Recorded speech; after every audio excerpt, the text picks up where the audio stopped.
নির্বাচনী মাঠে যারা মিথ্যা বিভ্রান্তি ছড়াচ্ছে তাদের বিরুদ্ধে দেশ ও জনগণের উন্নয়নের বার্তা পৌঁছে দেওয়ার আহ্বান জানিয়েছেন বিএনপির ভারপ্রাপ্ত চেয়ারম্যান তারেক রহমান। জনগণ এখনও সিরিয়াস না হলে সামনে দেশের অস্তিত্ব হুমকির মুখে পড়তে পারে বলে আশঙ্কা করেন তিনি। রাজধানীতে দলের নেতাকর্মীদের দেশ গঠনের পরিকল্পনা বিষয়ক কর্মশালায় লন্ডন থেকে ভার্চুয়ালি যোগ দিয়ে তিনি এসব কথা বলেন। আদিত্য মামুনের রিপোর্ট। I am Ox. রাজধানীর কৃষিবিদ মিলনায়তনে নেতাকর্মীদের জন্য বিএনপির আয়োজনে দেশ গঠনের পরিকল্পনা বিষয়ক আলোচনা সভা। বিভিন্ন জেলার সাংগঠনিক নেতাদের আগামীর ভোট ও দেশ বিনির্মাণে পরিকল্পনা ও পরামর্শ দিতে ভিডিও মাধ্যমে যোগ দেন দলের শীর্ষ নেতা তারেক রহমান। সরকার গঠন করতে সক্ষম হলে এই কাজগুলো আমরা করব। সরকার গঠনে বিএনপির পরিকল্পনা নিয়ে সব শ্রেণী পেশার মানুষের কাছে যাওয়ার নির্দেশ দেন তারেক রহমান। সামনে এই দেশের অস্তিত্ব, সার্বভৌমত্ব হুমকির সম্মুখীন হবে এবং এটা একমাত্র বাঁচাতে পারে গণতন্ত্র এবং সেই গণতন্ত্রের ভিত্তিকে মজবুত করতে পারেন আপনারা, বাংলাদেশ জাতীয়তাবাদী দলের প্রত্যেকটি মানুষ।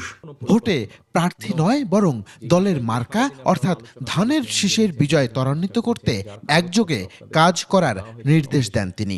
আপনি লড়বেন দলের পরিকল্পনাগুলোকে সফল করার জন্য। আপনার সামনে কোনো ব্যক্তি থাকবে না, আপনার সামনে থাকবে ধানের শীষ।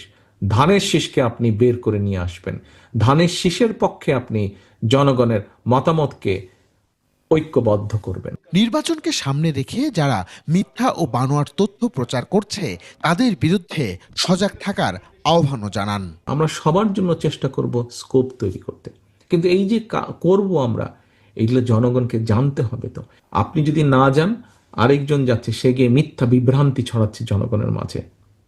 কাজে আপনি এই মিথ্যা বিভ্রান্তি বন্ধ তখনই হবে যখন আপনি মাঠে হাজির হয়ে যাবেন।